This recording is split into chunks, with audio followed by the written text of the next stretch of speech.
Planning and Zoning Commission is an independent advisory body of the City of Ames City Council. The Planning and Zoning Commission members are volunteers of the community and not part of the city administration. The Planning and Zoning Commission is supported by staff from the city's planning division. The commission is responsible for recommendations on matters involving subdivisions, annexations, master plans, and major site development plans, amendments to the zoning ordinance, and comprehensive plan amendments. We make our recommendations based on city codes, the facts presented, and input from the public. As an advisory commission, we welcome all comments regarding the proposed item. Please direct your input to the commission. If the proceedings become lengthy, we may ask that the comments be focused on new information not previously presented. You may speak only once on an agenda item. If you wish to speak, please fill out a speaker information card and present it to the recording secretary. We ask that you come to the microphone to speak so that all comments may be recorded. The order of the proceeding for each item on the agenda will be as follows. City staff will present the staff report regarding the agenda item. Commission members will have an opportunity to ask questions of city staff. The applicant will be invited to make a statement regarding the request. Commission members will have an opportunity to ask questions of the applicant. Members of the audience will be invited to come forward to offer comments and questions. Once public comment is closed, city staff and the applicant will have an opportunity for concluding remarks.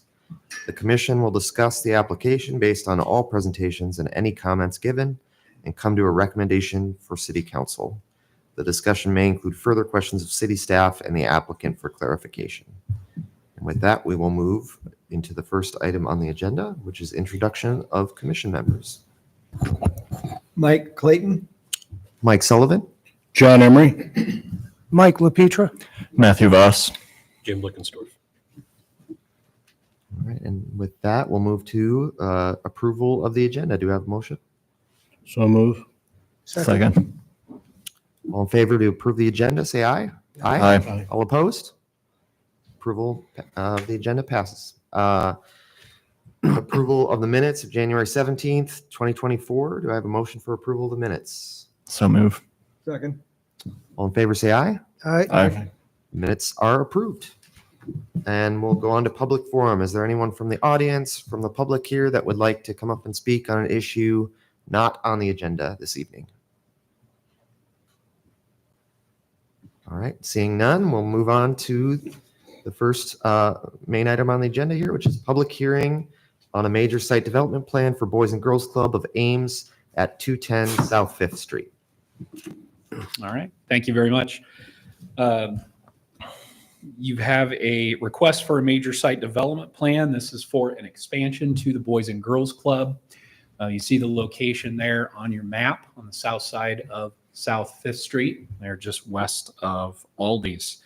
The reason for the major site development plan and your review and recommendation is because the proposed development has the addition of parking lot, which extends into the regulatory floodway within the floodplain.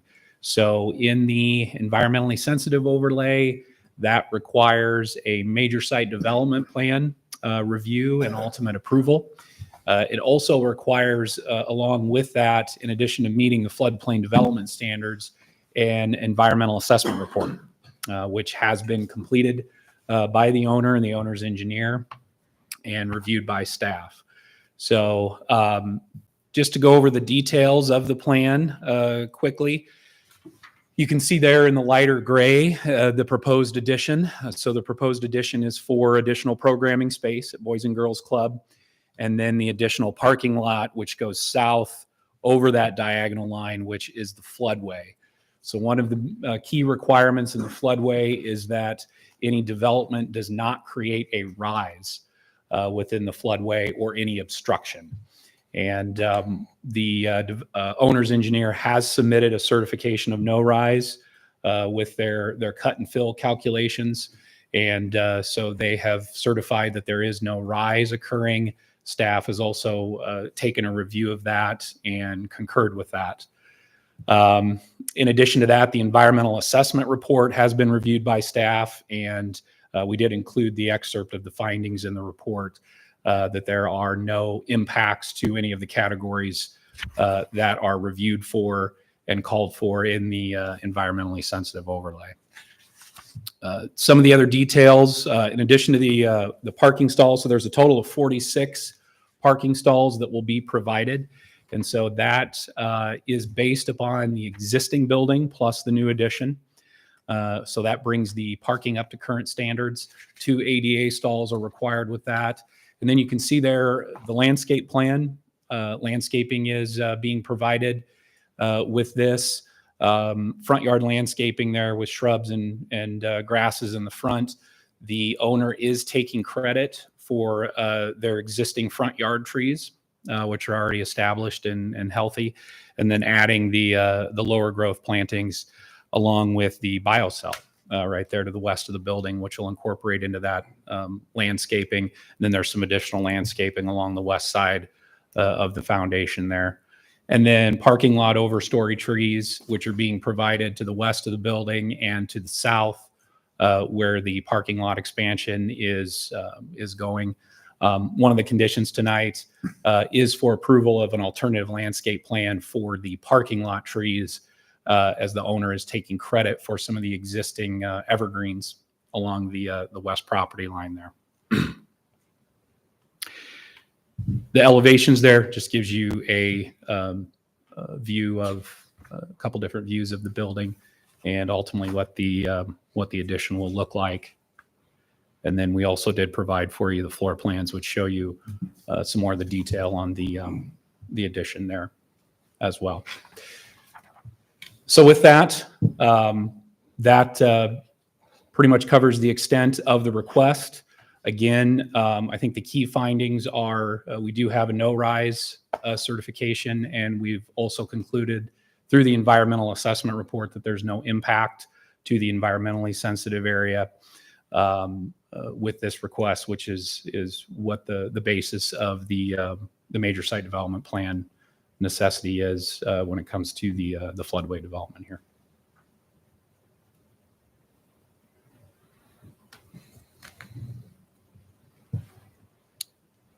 All right. Do we have any questions for Justin? The playground is still going to be in the same place south, or I see there's a couple rectangles down there, and I assume that's what those are. Yeah, the engineer can speak to the details, but our understanding and discussions with him is that there will still be playground to the south of the building. Then the only other question I have, how are they going to, that's a floodplain, and I support the Boys and Girls Club, but I can't see how they can keep the water out. Because the water in the past has gone clear over the road and in the apartments on the other side. Yep. So one of the requirements, and we mentioned this in the report, with meeting floodplain development standards, they actually do have to, because of the scope of their expansion, bring the entire building up to floodplain or flood protection standards. So they have two options to be able to do that. One is you raise the floor or raise the building up to BFE +3, where the lowest floor is BFE +3. The other alternative that you have for non-residential buildings is you can provide a flood-proofed reinforced wall. And we're finishing up our review of that. That's one of the other conditions in the report. But they have submitted a design for a reinforced wall that meets flood-proof standards, dry flood-proof standards. In this particular case, what that means is that during a flood, during a 100-year flood that would impact the building, the walls would be essentially waterproof and would be impermeable to water and would be able to stand up to the hydrostatic forces. So we're finishing up review of that, obviously that wall design, but they are, they've been aware of that from the beginning, and they are aware that they need to design to meet that specification in our floodplain standards. I understand the floodplain standards and stuff, but even the +3 in that area, in my opinion, is not enough. But I still support what's going on here. And I read clear through the report, and but I just don't think they can floodproof it. I just want to be clear that the city standard is 3 feet. I understand Okay. that. So whether it's appropriate or not isn't really what we're discussing. It's really the site plan layout of the site, and the flood proofing is a technical part of Chapter 9 of the floodplain ordinance. So again, you're not even reviewing the actual details of the flood proofing. That's something that the floodplain manager has to do. So Understand. we as staff are saying the city standards for flood protection are met with this project. The parking lot is necessary to support the expansion. The parking lot is in the floodway, and that is the main focus of this review, not the building I design. understand. Just want to get us back to where we are and make sure we're staying on the standards of floodplain protection and the environmentally sensitive overlay. Understand that. Okay.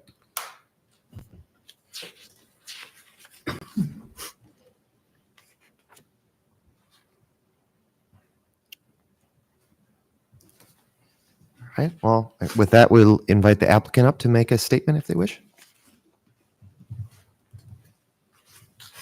Eric Coles, Bolson to Mink, 1519 Baltimore Drive here in Ames, and representing Ames Boys and Girls Club.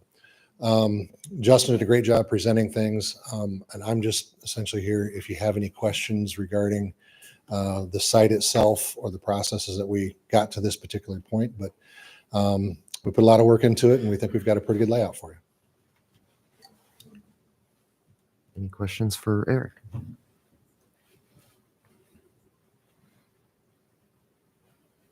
All right, thank you. Okay, thank you. All right, at this time, we invite any members of the audience. If there's anyone that would like to come up and make a statement about this agenda item, feel free to come up at this time. Is there anyone from the public? Seeing none, we'll move on. So would anyone from city staff or the applicant have any concluding remarks? No. Okay. All right, we'll open it for discussion for the commission. Or motions, however people feel. I already stated, I don't think they can protect it from floodwaters, but that's the standards that the city wants, and that's the standards that we have. And that's where we stand. But I must say again, I support Boys and Girls Club, what they're trying to do here. I got a granddaughter that goes there sometimes. It's a wonderful place and does need to be expanded. Make a motion for alternative one.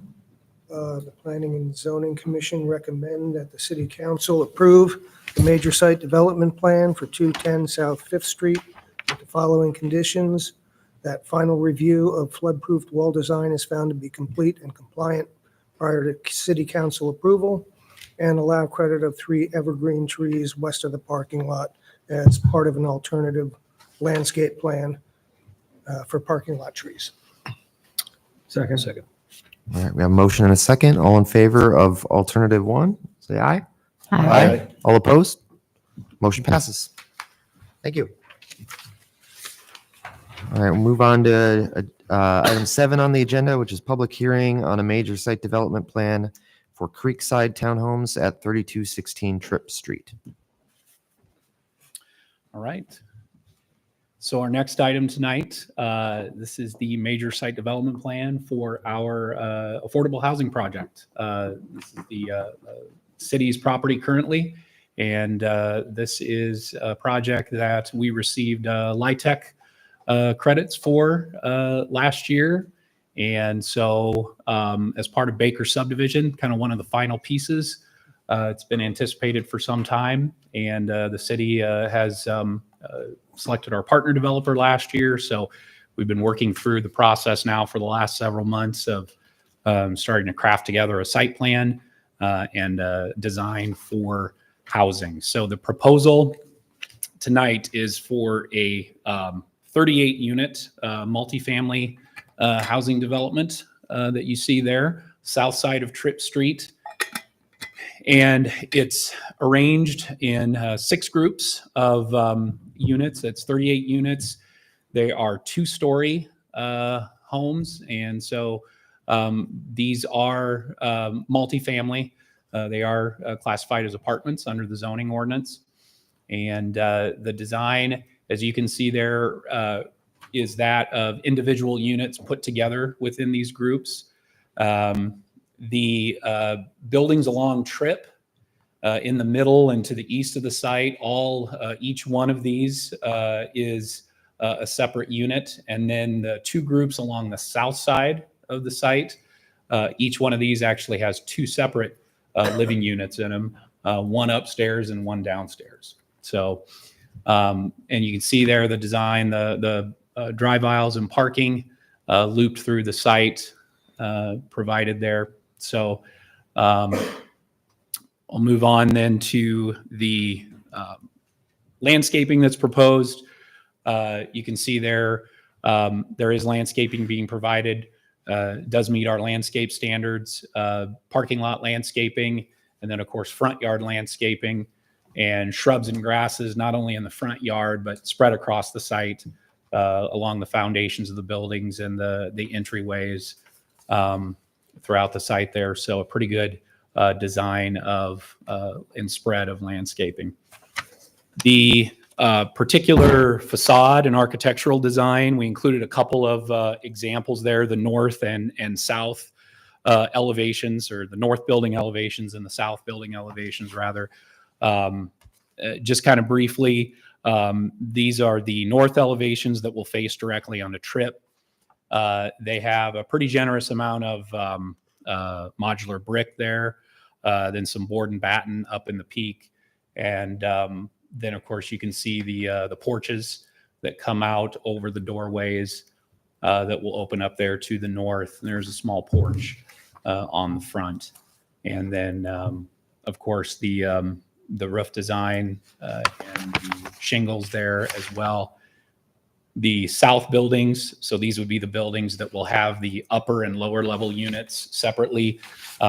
Still a fair amount of brick, some horizontal lap siding on the upper half, and again, porches over those for the entries to the residence. So again, just a couple of examples there, and here are some of the floor plans that we included. These are some of the 4-bedroom ones that you're looking at, also some 3 and 4 bedroom actually. The units range from 2-bedroom style units up to 4-bedroom.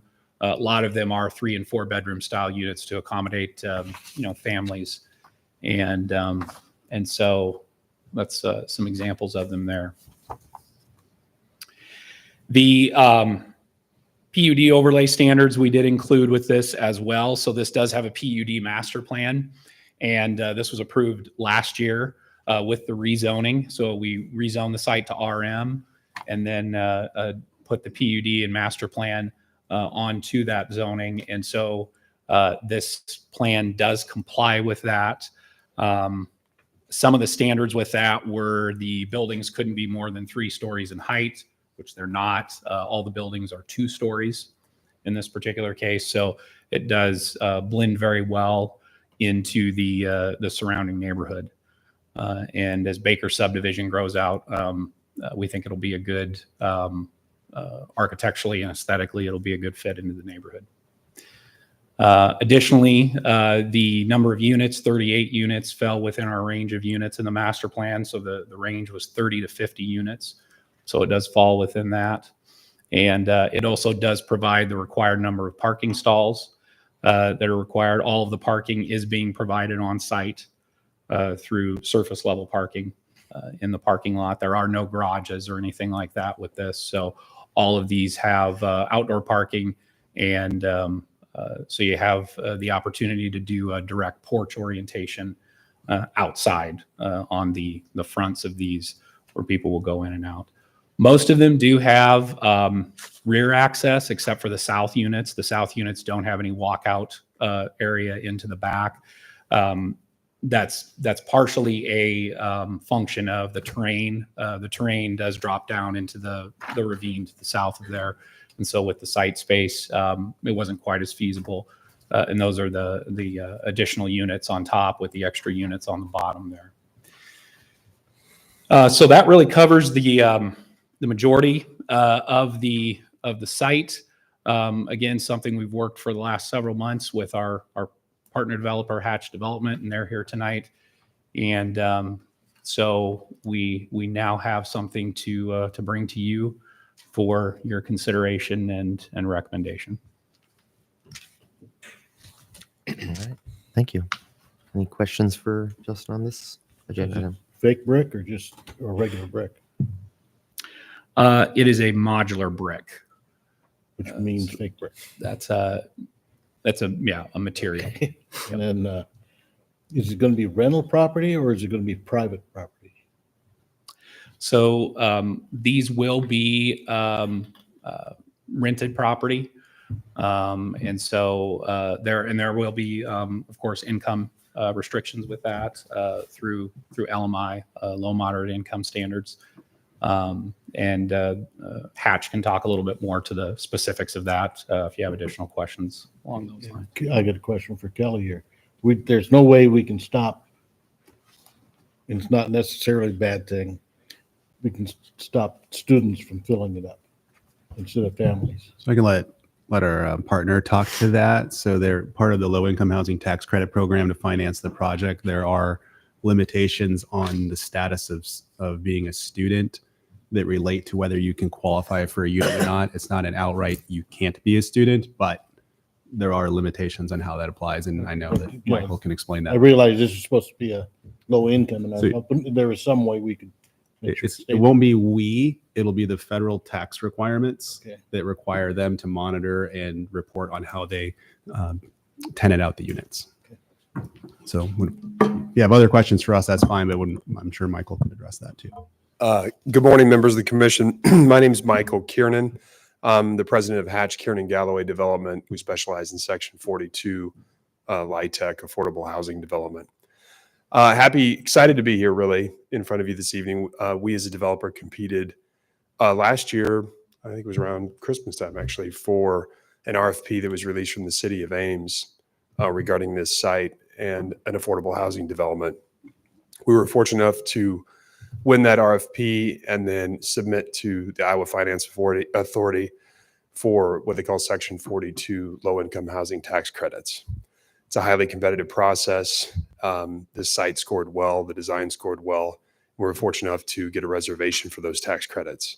There's 38 units here in total that are income restricted for rental, and those come with 30-year covenants, 15-year hard restriction, 30-year in total covenants for affordable housing. We wish they would call them workforce housing because that's roughly the people you're going to be renting to, those people that are in your workforce, trying to make a living, trying to find affordable housing.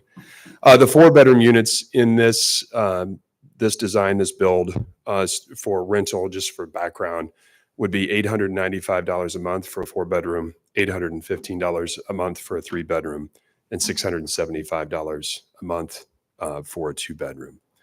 The question came up regarding student housing. This is governed by the IRS. And Section 42 housing prohibits in most cases full-time students from living in affordable housing due to cases in the past of abuse. This is meant for people that need affordable housing and workforce housing. Happy to answer any other questions, kind of jumping around, but want to make sure that I got to some of those. When will it be available? Well, if everything goes right, and that's the job of being a developer, and that's why we're in front of you tonight. So with your help, our goal is to get in the ground April 15th, the latest, to start construction. This project is exciting in multiple ways. It's our understanding there hasn't been affordable housing built in the city of Ames for nearly 2 decades. But this development will also represent something completely different that's being proposed right now that's kind of a pilot program and a first for the state of Iowa, which would be a private utility for geothermal, or a public utility for geothermal under a private development that would service these 38 units. Not all this is finalized, but our goal is to get in the ground April 15th with a 12 to 13 month construction completion schedule, and then lease up would start June 1st of 2025.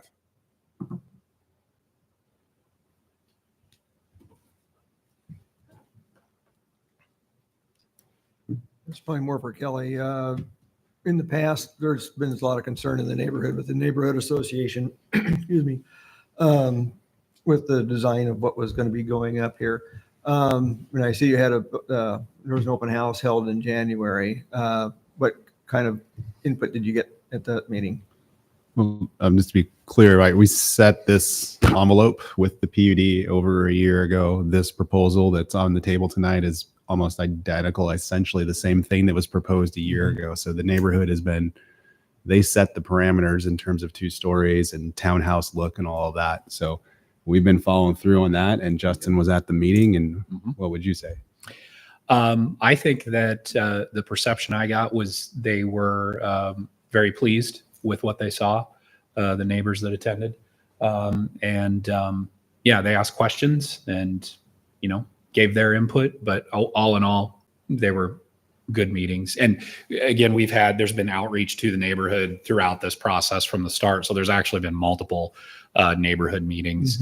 And so a lot of the way that ultimately, I think even the city council went, as they went down this road, was crafted from neighborhood input. So the most recent one we did have in January, and the neighbors that attended seemed very pleased with the information that they got. And to me, it appeared like what they saw.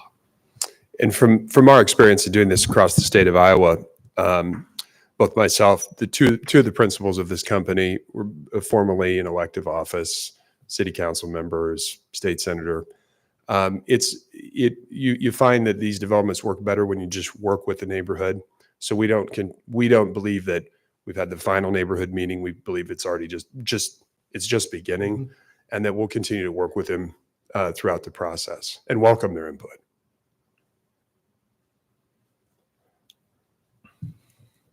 Any other questions for the applicant? I do have a gentleman here tonight that leads our engineering division. He's with McClure, Trent Smith. If there's any other specific questions, he's much smarter than I am at answering these questions.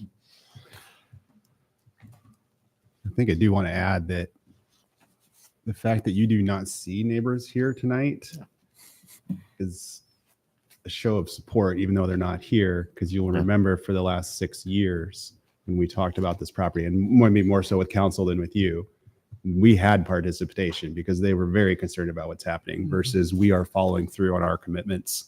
And I think they understand that we're doing what we said we're going to do. And that's why you don't see people here tonight. So I would take the lack of neighbors here to be endorsement of what we have been doing, especially because of that neighborhood meeting that reinforced that.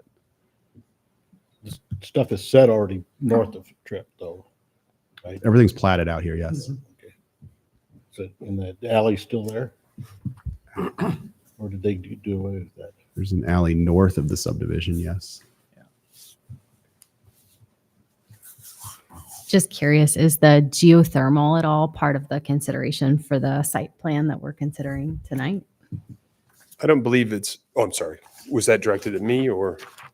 Whoever best I answers think it. that I can speak from the development arm. I think that we're currently trying to work through the feasibility of that and pushing on every aspect to make that a reality. There's challenges that come with that. Sounds simple, but in a project No, it of this doesn't size, sound simple. okay. No. Well, for some it does, right? I'm glad. Do you need a job? So we're working through those issues, and I can tell you confidently that as a developer who's worked in communities all across the state, you're not going to find a better staff to work with and partner than the staff that you have here at the City of Ames. I've been very impressed. There's always issues that you work through. We're working through those issues. This site plan takes into consideration the first and foremost goal of putting in geothermal. So we just keep working through that step by step. So in the future, then Kelly, is that more of your staff will work through to make sure that will never come back to us? It will not. So this plan, you don't see the layer of geothermal that's been pre-engineered. It's not finalized yet. It works with this site plan. If for some reason the geothermal is modified, there's other alterations to how the heating and cooling is done, we do not expect any meaningful changes to this site plan. So whether the geothermal is exactly how we understand it now or there's some other answer, this site plan should not have any major changes to it. It's planned underneath the parking lot essentially for the geothermal wells. Is it considered public or private infrastructure? So I'm sorry. This is Ames Electric is installing the geothermal wells. The developer is connecting to this system. That's how we would describe that. It's the first of its kind in the state of Iowa. Or it would be potentially. You Thank you. Thank you. gonna do any solar there or not? Just curiosity. We don't require it. I don't think there's. No, any I plan know right it's now. not a requirement. In part of our, in this design build that we have, we don't have that as part of any of our MAPs, the solar. In terms of cost efficiency, we haven't done solar on any of our other light tech projects. We have done geothermal before on similar developments of this nature and scope, but we have not done solar. I think from our past experience, I'm not sure that it had proved itself out completely in terms of economies of scale and viability in the state of Iowa for the products that we looked at and for its long-term usage as well. So from what you said, Kelly, as I understand it, the geothermal will be through the city of Ames, and they'll buy, the subdivision will buy it off the city of Ames? Not exactly. I'm not going to try to explain it right now. That final arrangement of the geothermal isn't done, so I probably couldn't tell you Sounds exactly like it's how beyond gonna our work. Yes. reason for being Yeah, here tonight. it's an Ames Electric That's- utility issue. It is not a planning issue. Understand that. So I Very couldn't awesome. tell you what the final terms of that agreement will be yet.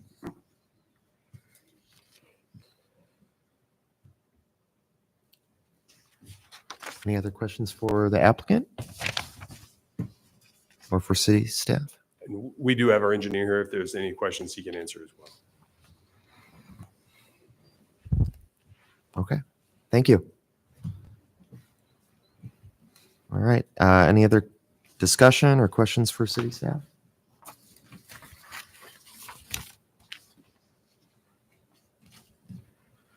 Okay. Does anyone have a motion?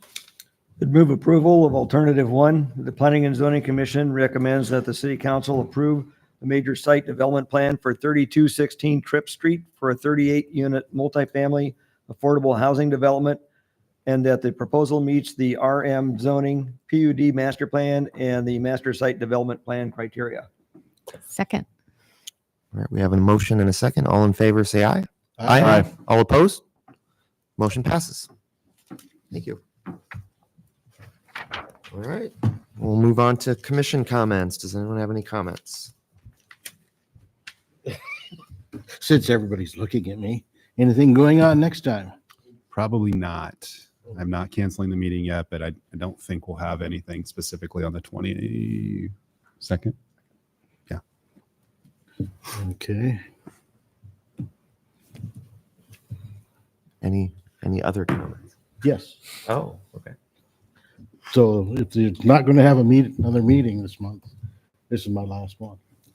Oh. So, am I correct, Kelly? That would be correct. That'd be correct. And as he dances. I'm the pain in I'm the thorn in the side, I think sometimes. I've really enjoyed serving on this commission, and I've learned a lot. You know, at first I thought this commission did a whole lot more than it does, but it's been interesting. And like I said, I learned an awful lot, and I'm proud that in the 6 years, I've only missed a handful of meetings here. And the staff, most of the staff is really, really good. And all I can say to the commission is when you're considering these things, do no harm. And remember that Ames is full of neighborhoods and people, not just business things. And don't just rubber stamp everything the city brings to us. And I don't always agree with the decisions made, especially on parking, but that's what we're here for. Not everybody has a vote. I will continue volunteering in other different ways, and like I said, I've learned a lot. That's one thing I enjoy doing is learning, and I will continue volunteering. Thank you. Well, I can say I'll miss seeing you here, having you here, so, and miss your point of view and perspective. So thank you for your service and your time on the commission. Yeah, and whenever you start to do West Ames, excuse me, remember blend.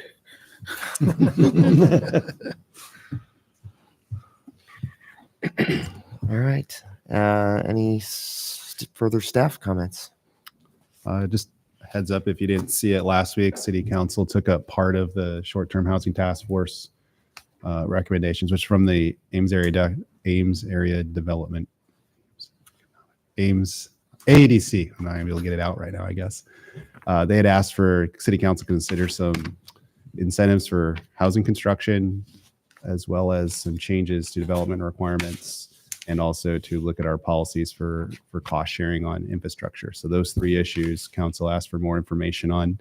We brought tax abatement last week back to them, and they are in the process of initiating a citywide urban revitalization area that should allow for partial property tax abatement on construction of new housing. So it wouldn't be additions, but it would be for new housing construction. We're trying to add supply, not replace existing supply or expand the housings that we already have. So that'll be a public hearing in April. Revitalization areas do not come to the commission, but I did want to let you know that that particular thing will be back to the council in April. The other issue of development requirements and some of the policies related to infrastructure, those things will be coming back pretty quickly as well. Probably the second meeting in March, and then the final, again, April 9th, we'll probably have some more information on that. Those items would eventually turn into code amendments and other things that need to come back with more information, more specific proposals, text amendments, things like that the board will be making recommendations on. So right now, we don't have anything else probably coming this month to you, but again, I think late this spring, early this summer, you're going to see a whole raft of zoning text amendments about loosening up development requirements and trying to strike a different balance of flexibility, but also having expectations that are meet our intent and have achievable results at the same time. So, looking for a lot of text amendments is what I'm warning you about. Yeah, and those are the biggest topics that are going right now. All right. Thank you. And with that, I'll entertain a motion to adjourn. So move. All right. We're adjourned. Thank you.